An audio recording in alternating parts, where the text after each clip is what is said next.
जय जय रघुवीर समर्थ. समर्थ म्हणतात की कर्माचा फेरा कोणालाही चुकलेला नाही. आपण जसे कर्म करू तसं आपल्याला पुन्हा फेडायचंच आहे असं समर्थ आपल्याला इथे सांगतात. आणि म्हणूनच समर्थ म्हणतात की ज्या स्पीडने आपण एखादा बॉल टाकतो त्याच स्पीडने तो रिटर्न परत आपल्याकडे येतो असं समर्थ आपल्याला इथे सांगतात. आणि म्हणून समर्थ म्हणतात की आपण एखादं कर्म करतो त्यावेळेस आपल्याला आनंद होतो, पण ज्यावेळेस तेच कर्म फिरून आपल्याकडे येतं त्यावेळेस मात्र ते फेडताना मात्र आपल्याला दुःख होतं असं समर्थ आपल्याला इथे सांगतात. आणि म्हणूनच समर्थ आपल्याला नेहमी म्हणतात की कर्म हे उत्तम करा. आणि म्हणूनच समर्थ म्हणतात की कर्म तेरा अच्छा है तो किस्मत तेरी तासी है, नियत तेरी आजची है तो घर में मथुरा काशी है असं समर्थ आपल्याला इथे सांगतात.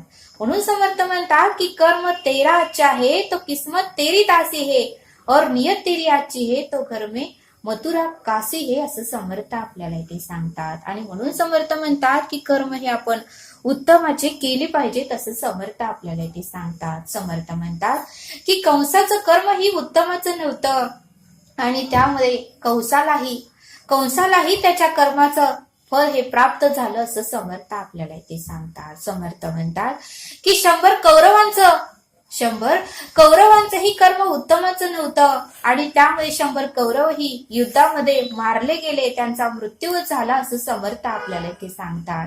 आणि म्हणून समर्थ म्हणतात की रावणाची भक्ती ही महादेवावर शंकरावर भरपूर होती. महादेव हे रावणाच्या भक्तीवर प्रसन्न झाले होते आणि रावणाला जे काही हवा आहे ते सर्व काही महादेवाने दिलं होतं. पण रावणाची एकच चूक झाली की रावणाने मात्र माता सीतेला हे लंकेमध्ये घेऊन गेले आणि ह्या चुकीमुळे रावणालाही त्याच्या कर्माची शिक्षा फेडावी लागली आणि रावणाचाही शेवटी युद्धामध्ये मृत्यू झाला असं समर्थ आपल्याला ते सांगतात.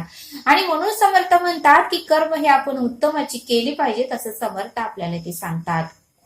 समर्थ म्हणतात की राजा दशरथालाही त्याच्या कर्माचं फळ प्राप्त झालं असं समर्थ आपल्याला इथे सांगतात.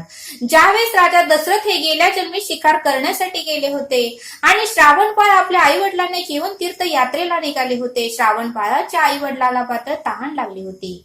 त्यावेळेस श्रावणबाळाचे आई वडील म्हणाले की बाळा, आम्हाला कुठून तरी पाणी घेऊन ये, आम्हाला खूप तहान लागले आहे. त्यावेळेस श्रावणबाळ कमांडलू घेऊन एका नदीकडे गेले.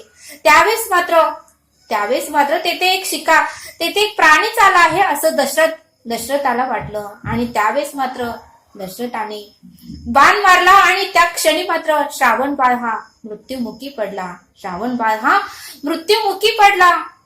आणि मग मात्र पाणी द्यायला राजा दशरथ तिथे गेले. आणि मग मात्र श्रावणबाळाच्या आई वडिलांनी त्यांना श्राप दिला की ज्या पुत्र शोकाने आमचा मृत्यू होणार त्या शोकाने तुमचाही मृत्यू होईल. आणि मग मात्र ते दोघेही मृत्युमुखी पडले. श्रावणबाळाचे आई वडील श्रावणबाळाच्या पुत्राच्या या मृत्यूच्या शोकामध्ये तेही मृत्युमुखी पडले. आणि मग मात्र दशरथाला त्या श्राप मिळाल्यामुळे ज्यावेळेस दशरथांचे पुत्र श्रीराम प्रभू ज्यावेळेस 14 वर्ष वनवासाला जाणार हे कळाल्यावर मात्र राजा दशरथालाही ते दुःख सहन झालं नाही आणि राजा दशरथालाही पुत्र शोकामुळे राजा दशरथाचाही मृत्यू झाला असं समर्थ आपल्याला इथे सांगतात. आणि म्हणूनच समर्थ म्हणतात की कर्माचा फेरा हा कोणालाही चुकलेला नाही. जसं आपण कर्म करू तसं या धर्तीवर फेडूनच आपल्याला जायचं आहे. मग ते कर्म ह्या जन्मात असो किंवा पुढच्या जन्मात असो, कधी ना कधी तरी आपल्याला फेडावंच लागतं असं समर्थ आपल्याला ते सांगतात. आणि म्हणूनच समर्थ आपल्याला एक बोध सांगतात. समर्थ म्हणतात की ज्यावेळेस श्रीकृष्ण जेलमधून आपल्या आई वडिलांना सोडवण्यासाठी गेले होते, ज्यावेळेस श्रीकृष्ण जेलमध्ये तुरुंगामध्ये आपल्या आई वडिलांना सोडवण्यासाठी गेले होते, त्यावेळेस मात्र श्रीकृष्णांना त्यांच्या आईने एक प्रश्न विचारला, तू परब्रह्म आहेस, तू ईश्वर आहेस, तर तू आम्हाला एवढे वर्ष तुरुंगात का ठेवलेस? तू आम्हाला इथून सोडवलं का नाही? 14 वर्ष आम्हाला वाट का बघावी लागली? तू तर परब्रह्म आहेस, परब्रह्माला अशक्य असं काहीच नाही, मग तू आम्हाला 14 वर्ष वाट बघावी का लागली? त्यावेळेस श्रीकृष्णाने मात्र देवकीची माफी मागितली आणि श्रीकृष्ण देवकीला सांगू लागले की की तू गेल्या जन्मी कैकई होतीस, तू गेल्या जन्मी कैकई होतीस आणि मी मात्र गेल्या जन्मी श्रीराम होतो आणि तू मात्र मला 14 वर्ष वनवासाला पाठवलं आणि मग मात्र माझी आई गेल्या जन्मी माझी आई कौशल्या होती आणि कौशल्या मातेला मात्र 14 वर्ष पुत्र प्रेमाच्या पासून अलिप्त राहावं लागलं आणि मग मात्र माता कौशल्या हे मनातल्या मनात झुरू लागल्या. माता कौशल्याचं त्यामध्ये काहीही चूक नव्हतं, पण तू मात्र माझी आई कैकई सावत्राई होतीस आणि तू मात्र मला 14 वर्ष वनवासाला पाठवलं आणि तिच्या या शापामुळे तुला हे 14 वर्ष ह्या जन्मामध्ये तिच्या शापामुळे तुला 14 वर्ष या जन्मात तुरुंगात राहावं लागलं आणि पुत्रापासूनही अलिप्त राहावं लागलं. पुत्र प्रेमापासूनही तुला 14 वर्ष अलिप्त राहावं लागलं आणि मग मात्र ह्या जन्मात मात्र माता कौशल्या आहे. या जन्मात माता कौशल्या, या जन्मात यशोदा आहे.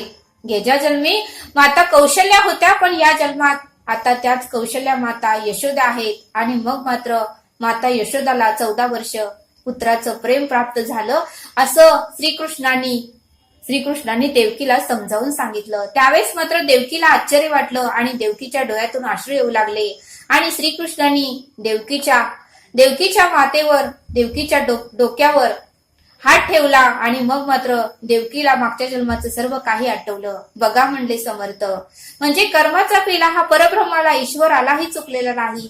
मग तुम्ही आम्ही तर साधारण मनुष्य आहोत असं समर्थ आपल्याला ते सांगतात आणि म्हणूनच समर्थ म्हणतात की कर्म जर उत्तम केलं तर त्याचं फळ ही ईश्वर परब्रह्म आपल्याला उत्तमच देणार आहे. आणि म्हणून समर्थ म्हणतात की कर्म हे उत्तम करा, आपले कर्म हे ताट मानेने इतरांना सांगता यावेत, अशी आपली कर्म उत्तमाची पाहिजे असं समर्थ आपल्याला ते सांगतात. आपल्या आई वडिलांनाही आपल्या मुलांचं कर्म हे ताट मानाने आपल्या आई वडिलांनाही सांगता यावेत, अशी आपली कर्म असावीत असं समर्थांनी आपल्याला इथे सांगितलं. आणि म्हणूनच समर्थ सांगतात की उत्तमाचे कर्म करूनच आपल्याला ह्या सृष्टीतून जायचं आहे आणि या जगाचा निरोप घ्यायचा आहे. जसं संत लोकांनी या जगाचा निरोप घेतला, पण संत लोकांचं अजूनही नाव निघतं, तसे समर्थ म्हणतात की आपलं घरात तरी नाव निघावं, अशी तरी आपली कर्म असावी असं समर्थांनी आपल्याला इथे सांगितलं. तरी आता आपण येथेच थांबूया. धन्यवाद. जय सद्गुरू.